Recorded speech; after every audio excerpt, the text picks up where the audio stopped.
কিতাবের বর্ণনা, তাফসীরের বর্ণনা, আল্লাহ রাব্বুল আলামিন মায়া করে দয়া করে জিনটা দিকে বাড়ালেন। এবার জিনেরা দুনিয়ার মধ্যে এসে মারামারি করে কাটাকাটি করে, আমরা যতই পাপ করি না কেন আমাদের ভিতরে ন্যূনতম আল্লাহর প্রতি ভয় থাকে। কিন্তু জিনেরা এতটাই নাফরমান ছিল, নিমুখারাম ছিল, এরা বিন্দু পরিমাণ কেউ আল্লাহর নাম মুখেও নেয় না। এদের মধ্যে আযান হয় না, নামাজ নাই, কোনো কিছু নাই।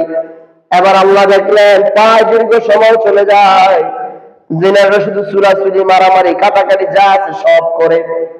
আল্লাহ ধৈর্য ধরলেন, জিনদেরকে অনেকভাবে সতর্ক করলেন। এরপর জিনেরা ন্যূনতম সতর্কতা অবলম্বন করে না, এই হারাহারি মারামারি কাটাকাটি যা আছে কোনো কিছু বন্ধ করে না।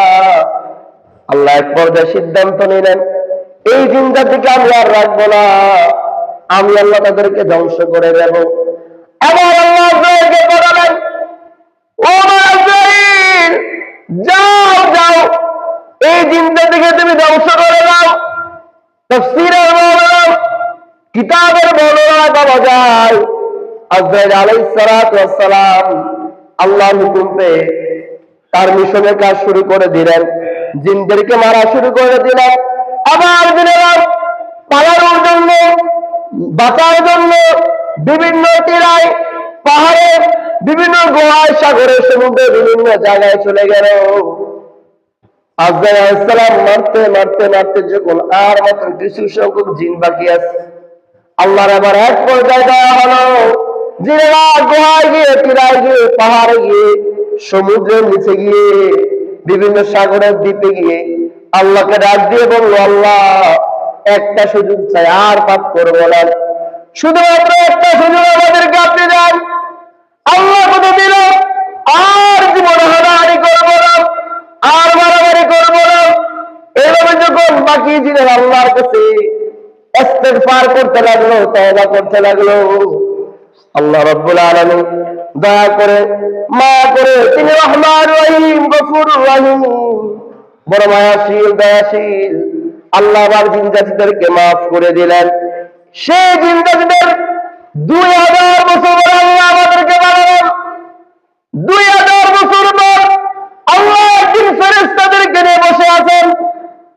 আল্লাহ ফেরেশতাদেরকে ডেকে বললেন, ইয়া মালাইক, ও আমার ফেরেশতারা, আমি তোমাদের কাছে একটা বিষয় জানতে চাই।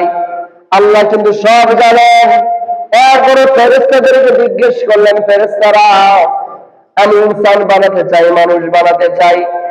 ফেরেশতারা, আরশ আযীমের সব ফেরেশতারা এক বাক্যে সবাই ডেকে বললেন, জিন যদি দুনিয়াতে বানালেন, এই জিনেরা আপনার হুকুম আহকাম বিধানগুলোকে মানে নাই, বরং সারা চুরাচুরি মারামারি কাটাকাটি হানাহানি করেছে। আল্লাহ আপনি মানুষ বানাবেন না, ইনসান বানাবেন না, এই মানুষেরা দুনিয়া থেকে সেম করবে, মারামারি করবে। আল্লাহ বলেন, আমি যা জানি তোমরা তা জানো। এবার আল্লাহ দয়া করে দয়া করে মানুষ বানালেন। জিনের মধ্যে আর মানুষের মধ্যে বড় পার্থক্য হলে যায়, মানুষ হাজার পাপ করার পরেও তার ভিতরে একটা ফিল হয়, আমি তো ভুল করি, অন্যায় করি, পাপ করি, গুনাহ করি। মানুষ নামাজ পড়ে না, কোরআন পড়ে না, কোরআন পড়তে পারে না, ইসলাম মানে না, কিন্তু এরপরে আল্লাহর প্রতি, নবীর প্রতি, রাসূলের প্রতি ভালোবাসা।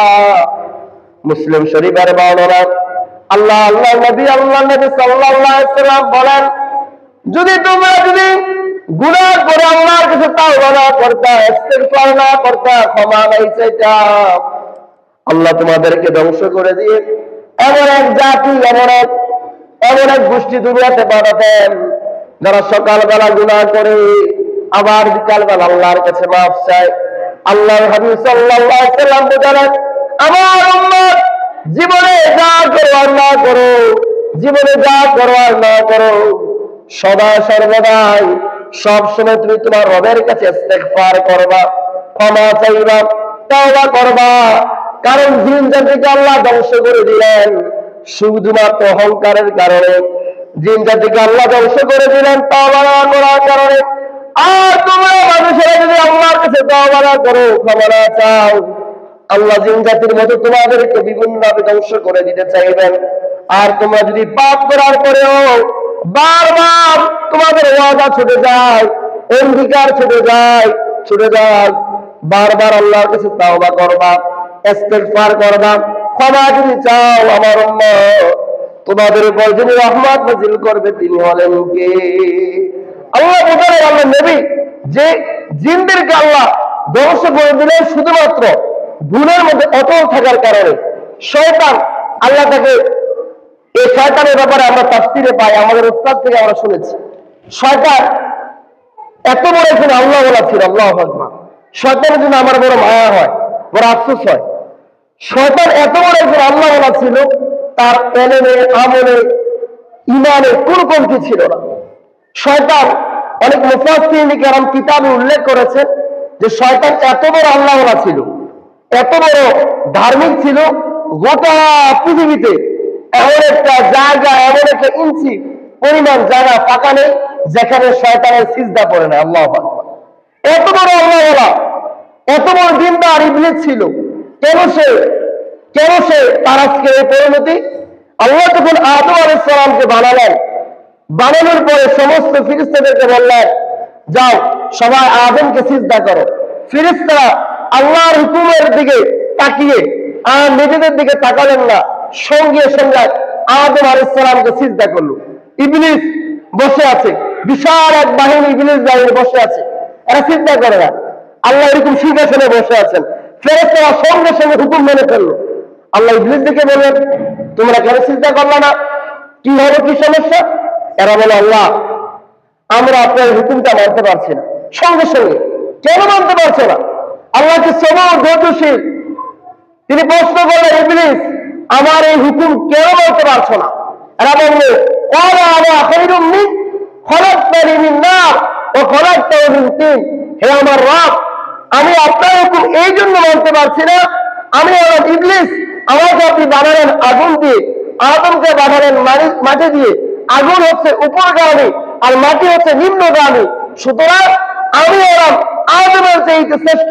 ক্বালা আনা খায়রুম মিন খলাকতানি মিন নার ওয়া খলাকতাহু মিন তিন। আমি শ্রেষ্ঠ হয়ে, আদমের চাইতে পাওয়ার হয়ে, শক্তিশালী, কেন আমি সিজদা করব? আল্লাহর সাথে যখন এই আপনার আল্লাহর হুকুম যখন মানল না, তখন আল্লাহ বললেন, যা তুই আমার জান্নাত থেকে বের হয়ে যা। ওই সময় ইবলিস যদি শুধুমাত্র আল্লাহর কাছে বলতো, আল্লাহ আমি ইস্তিগফার করে নিলাম, আমি ক্ষমা চেয়ে নিলাম, আমার ভুল আমি শুধরে নিলাম, তখন কিন্তু আল্লাহ রব্বুল আলামিন ইন্নাল্লাহ গফুরুর রহিম, তিনি সঙ্গে সঙ্গে ইবলিস বাহিনীকে মাফ করে দেন। আর এই ইবলিস বাহিনী আজকে এমন তার পরিণত হয় না। অবাক করার বিষয়, কিয়ামতের ময়দানে এক শ্রেণীর মানুষ যখন দাঁড়াবে, এরা বলবে, আল্লাহ বলবে নামাজ পড়ছস, ওরা বলবে না। রোজা রাখছো, বলবো না। যাকাত দিছো, বলবো না।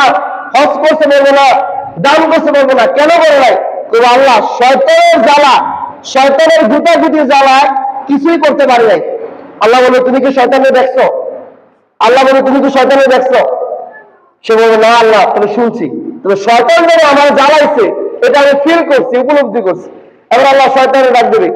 শয়তান হাতটা হাতে জানে এত শেষ, জাহান্নামে যাবে। ও তো মারাত্মক ভয়ঙ্কর শয়তান। শয়তান আল্লাহ ডাক দিবেন কাঠ গড়ায়, এক পাশে আপনি, আরেক পাশে ইবলিস শয়তান। ইবলিস শয়তান আল্লাহ রাখবেন ডান পাশে, আপনি দেখবেন ডান পাশে। এই জায়গায় সমস্ত নবীরা থাকবেন, আর সামনে সব নবীর উম্মতরা সিরিয়া থাকবেন। শুধু ওই কিনারে আমাদের নবীজি সিজদায় বসে কান্না করবেন, ইয়া উম্মতি, ইয়া উম্মতি, ইয়া উম্মতি বলে, সুবহানাল্লাহ। আবার আল্লাহ ইবলিসকে বলবেন, ইবলিস আল্লাহকে ডাকতে বলবে, আল্লাহ আমি তো ধ্বংস হয়ে গেলাম, আমি একটু পরে জাহান্নামে যাব, আমার ঠিকানা জাহান্নাম বেছে নিলাম, কিন্তু আপনি আপনার বান্দারে জিজ্ঞেস করেন তো, ওরা কোনোদিন আমারও দেখছে? আবার যখন বলছে, এবার সে বলে, আল্লাহ দেখি নাই। এবার ইবলিস কয়, যদি আপনার বান্দা বান্দিরা আমারও দেখতো যে আমি শয়তান রাস্তা দিয়ে হাঁটতেছি, মহিলারা আড্ডা বিছা দিয়া বেড়াইতে যা আছে পাশে, পায়ের জুতা যা আছে, আমি শয়তানদের দৌড়াইতে দৌড়াইতে যা আছে কাপড় ছিল সব খুলে দিত, আমি মানুষদের দ্বারা থাকতে পারতাম না। আল্লাহ আপনার কোনো বান্দা বান্দি আমার দেখে নেই, সুতরাং আমি যে জ্বালাইছি, আমি যে জাহান্নামী বানাইছি, তার কোনো দলিল নেই। এবার ওই সে মানুষ আফসোস করবে। এজন্য অনেক মানুষ কয় শয়তানের দ্বারা নামাজ পড়তে পারি না।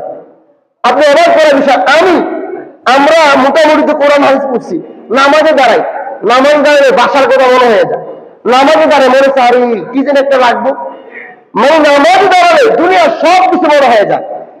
বিশ্বনবী সাল্লাল্লাহু আলাইহি ওয়াসাল্লামের কাছে সাহাবী আসলেন, এসে বললেন ইয়া রাসূলুল্লাহ ইয়া হাবিবাল্লাহ, ওগো আল্লাহর নবী, আমরা যখন নামাজে দাঁড়িয়ে যাই তখন আমাদের ব্যবসার কথা মনে হয়ে যায়, আমাদের চাকরির কথা মনে হয়ে যায়। ওগো আল্লাহর হাবিব, আমরা যখন নামাজে দাঁড়িয়ে যাই দুনিয়ার কত আগে মধ্যে কথা আমাদের মনে হয়ে যায়, আমরা কি করব? আল্লাহর নবী বলেন, যখন নামাজে দাঁড়িয়ে যাবা তখন শয়তান চতুর্দিকে তোমাদেরকে ধোঁকা দেওয়ার চেষ্টা করে। যখন দেখবা তোমার মনে মনে আজে বাজে চিন্তা আছে, খারাপ খারাপ চিন্তা আছে, তখন তুমি আউযু বিল্লাহি মিনাশ শাইতানির রাজিম পড়বা আর 3 বার থুতু নিক্ষেপ করবা। বাম দিকে আস্তে আস্তে করে 3 বার থুতু নিক্ষেপ করবা। যতবার এমন চিন্তা হবে ততবার তুমি করবা, ওই শয়তান আবার দৌড়ে পালিয়ে যাবে। বলি সুবহানাল্লাহ। নামাজে বাজে চিন্তা আসলে, খারাপ চিন্তা, নামাজ দাঁড়ালেন, শয়তানের দ্বারা নামাজ পড়তে পারছেন না, তো কি করবেন? আপনি করেন আউযু বিল্লাহি মিনাশ শাইতানির রাজিম, এভাবে বাম দিকে পুরো মাথা কিন্তু ঘোরানোর দরকার নাই, এভাবে আস্তে করে এভাবে বাম দিকে 3 বার হালকা হালকা করে থুতু নিক্ষেপ করেন। ওই থুতু শয়তানে গিয়ে গাও গিয়ে আগুনের মতো নিক্ষেপ করে আপনি নামাজে দাঁড়ালেন, ওর সাথে আপনার জানাইবে। হঠাৎ আপনার মনে মধ্যে অন্য একটা চিন্তা আসছে, আপনি মনের মধ্যে জোরে জোরে আওয়াজ করে বলেন লা হাওলা ওয়ালা কুওয়াতা ইল্লা বিল্লাহ, অথবা বলেন আউযু বিল্লাহি মিনাশ শাইতানির রাজিম, অর্থাৎ হে আমার আল্লাহ, আমি আপনার কাছে বিতাড়িত শয়তান থেকে পানা চাই। আপনি যেখানে যাবেন কোনোভাবে যদি আপনার মনে হয় যে আপনাকে শয়তান ধোঁকা দিচ্ছে, সঙ্গে সঙ্গে আপনি বলেন আউযু বিল্লাহি মিনাশ শাইতানির রাজিম। শয়তান আর জিন এই দুইটা বন্ধু, শয়তান আর জিন এই দুইটা মার পেটের আপন ভাই বললে চলে। শয়তান আর জিন এরা একদম মার পেটের ভাই। এবং অনেক মানুষরা যাদেরকে আমরা কবিরাজ বলি, এই কবিরাজরা শয়তানকে কাবু বানায়। এই কবিরাজরা শয়তানকে, জিনকে কাবু বানায়। কিভাবে কাবু বানায় আমি আপনাদেরকে বলি। আমরা আমাদের ওস্তাদ থেকে শুনেছি, আমাদের ওস্তাদরা যখন তাফসীর পড়াতেন তখন বলতেন, আমরা যেমন করি কুরবানির সময় বলি 7 জনের পক্ষ থেকে আল্লাহর নামে জবাই করছে আল্লাহু আকবার, কত সুন্দর করে আমরা বলি। এমন তো অবাক করে বিষয়, যারা কুরবানি দেয় মনে করেন কিছুই জানে না, ওই ব্যক্তিকে হুজুর কোনো নামের দরকার নাই, ডাইরেক্ট আল্লাহ নামে মারেন। তাহলে চিন্তা করেন মানুষের ভিতরে কি পরিমাণ আল্লাহর প্রতি ভালোবাসা। মানুষ চায় আমার এই কষ্টের টাকা দিতে, মানে একদম আল্লাহ কবুল করেন। কবিরাজরা কি করে? পাঠা কিনে আনে, পাঠা। বাজারে গেলে দেখবেন এই পাঠারা সব কবিরাজরা গায়েব করে দেয়। এই পাঠাগুলো কিনে এনে রাতের বেলা যখন অমাবস্যা রাত, বিভিন্ন প্রতি মাসে মাসে চাঁদের রাত হয়, এই চাঁদের রাত্রে কবিরাজরা কি করে? দুষ্ট কবিরাজরা, আবার সবাই রাখবেন না, পরে আবার আমরা পরে ধরবো, পরে বেতন লাগবে। দুষ্ট কবিরাজরা কি করে? এই পাঠাগুলো আনে, তাই না? আর এই পাঠাকে একটা জায়গায় রাখে, রাখার পরে শয়তানের নাম, কয়েকজন বড় বড় ইবলিশ শয়তানের নাম নাই, যাদের নাম তো আমরা জানি না, ওরা কিভাবে জানে আল্লাহ ভালো জানি। ইবলিশ শয়তানের নাম নিয়ে ওরা এক করে ওদের নামে জবাই করে। আমরা কুরবানির সময় আল্লাহ নামে জবাই করি, বাজারে গেলে রুগী কেনার জন্য বলি বিসমিল্লাহ আল্লাহু আকবার, আল্লাহ নামে জবাই করছেন। ওরা কি করে? ডাইরেক্ট ইবলিশের নাম নিয়ে ইবলিশকে খুশি করে জবাই করে, আবার এই পাঠাকে রেখে দেয়। পাঠাকে রাখার পরে ইবলিশের জন্য উৎসর্গ করে দেয়। হে হে আমাদের মহাশক্তি ইবলিশকে ডাক দেয়। আমরা যেমন বলি হে আমার আল্লাহ আমাকে সাহায্য করুন, ওরা সরাসরি ইবলিশকে এমন ভাবে ডাক দেয়। আবার কি করে? তাফসীরে আমাদের উস্তাদ আমাদেরকে পড়িয়েছেন। আবার ইবলিশ তাদের প্রতি সন্তুষ্ট হয়, খুশি হয়। আবার এই পাঠার গোস্ত বিভিন্ন জায়গায় তারা পুড়িয়ে ফেলে, খাবিয়ে ফেলে বা যাই করা করে। এই পাঠা রক্তকে বোতলবন্দি করে রাখে। মানুষকে বান মারা, মানুষকে ক্ষতি করা, এটা এরা রক্ত দিয়ে করে লেখে। আবার এই দুষ্ট কবিরাজদের প্রতি শয়তান খুশি হয়ে যায়। আবার বিশাল বড় এক শয়তান বাহিনী দুর্বল দুর্বল জিনদেরকে প্রহার করে, মার দূর করে আমাদের মানুষদের মধ্যে যেমন ধনী গরিব, সচ্ছল অসচ্ছল, দরিদ্র আছে, পাগল আছে, জিনদের মধ্যে এটারও বেশি। ওই কবিরাজ, ওই শয়তানরা যাদের নামে জবাই করছে, কুরবানি দিচ্ছে, ওই কবিরাজরা খুশি হয়ে আবার কিছু গরিব জিনদেরকে মারে, মাইরা ওই জিনদেরকে বলে যা অন্য কবিরাজের গোলামি করবি তোরা, যতদিন বাঁচবি ওই কবিরাজ এদেরকে সকালে বিকালে দুপুরে রাতে যখন ডাকবে, যখন যা হুকুম দিবে সব পালন করবি। অবাক করার বিষয়, ওই কবিরাজদের একটা পার্সোনালি রুম আছে। এই পার্সোনাল রুমে নিজের ওয়াইফকে, নিজের সন্তানকে কখনো কাউকে যেতে দেয় না। মজার বিষয়, ওই কবিরাজরা দুনিয়ার সব মানুষের আশ্রয় দিল, নিজের ফ্যামিলির নিকট কাউকে যেতে দেয় না। কেন তারা ভালো জানে। আবার এই রুমটার মধ্যে কবিরাজরা প্রতিদিন মিষ্টি, গরুর গোস্ত, খাসির গোস্ত আইনা রাখে। জিনেরা ওই রুমের মধ্যে মানুষের সৌরভ ধরে, কুকুরের সৌরভ ধরে, বিড়ালের সৌরভ ধরে এই খাবারগুলো খায়। এই দুষ্ট কবিরাজরা আবার যদি একটা গাছের পাতার মধ্যে, কলমের মধ্যে, মনে করে একজন কবিরাজ তার জীবনে ন্যূনতম লেখাপড়া করে নাই, স্কুলের বারান্দার পেছনেও যায় নাই, ও কবিরাজ কলম দিয়ে আঁক দেয়। আমি তো ও মা, এত বড় কবিরাজ, কত সুন্দর হাতের লেখা। আমরা 16 বছর মাদ্রাসায় বেরা এখনো আরবি লেখা লিখতে গেলে লেখা এদিকে জায়গায় ভুল হয়, কিন্তু কবিরাজ নিখুঁত ভাবে লেখা লিখছে, বিন্দু পরিমাণ ভুল হচ্ছে না। আপনি মনে করতেছেন ওনার মতো বড় কামেল আর কে আছে? এরপরে এই কবিরাজরা সুন্দর সুন্দর দাড়ি রাখে, টুপি পরে, পাঞ্জাবি পরে, মানুষ কয় হুজুর কবিরাজ, নামের আগে হুজুর লাগায়। এত বছর লেখাপড়া করে একজন হুজুর, আরেকজন জীবনে স্কুলের বারান্দার পিছনে না দেয়া এ হয়ে যায় হুজুর। এই কবিরাজ দাদা যা করা করে দেয়। মাথা ব্যথা তাবিজ দিয়ে দিচ্ছে, আপনাদের মাশাআল্লাহ মাথা ব্যথা তাবিজ ব্যবহার করছেন, ভাবছেন কবিরাজ দিয়েছে, সঙ্গে সঙ্গে মাথা ব্যথা ভালো হয়ে গেছে, বড় কবিরাজ। কিন্তু আপনি জানেন না এই কবিরাজের ভিতরে এই পাঠার অর্থ লিখে রাখছে। আপনি জানেন না এই তাবিজের ভিতরে কুফরি কালাম এগুলোকে লিখে কুফরি করছে। এখন আপনি নামাজি মানুষ, আল্লাহওয়ালা মানুষ, কেন বলছি? এই কুফরিকারী কবিরাজের কাছে যাওয়ার কারণে ওই এত কষ্ট করে শয়তানকে খুশি করে যা কামাইছে, আপনি ওর কাছে যাওয়ার কারণে, ওর থেকে তাবিজ দেওয়ার কারণে, চিকিৎসা করে যা কিছু দিচ্ছেন, এটা আপনি সমপরিমাণ গুনাহগার হয়ে গেছে। আর কুফরি বলে কি হয়? বিশ্বনবীর স্পষ্ট হাদিস, দুনিয়ার সব গুনাহ মাফ করে দিবেন। যারা আল্লাহর সাথে কুফর করবে, আল্লাহর সাথে এই কুফরে লিপ্ত হয়ে যাবে, এদেরকে আল্লাহ মাফ করবেন না। আল্লাহর হস্তে কবিরাজ থেকে সাবধান থাকবেন।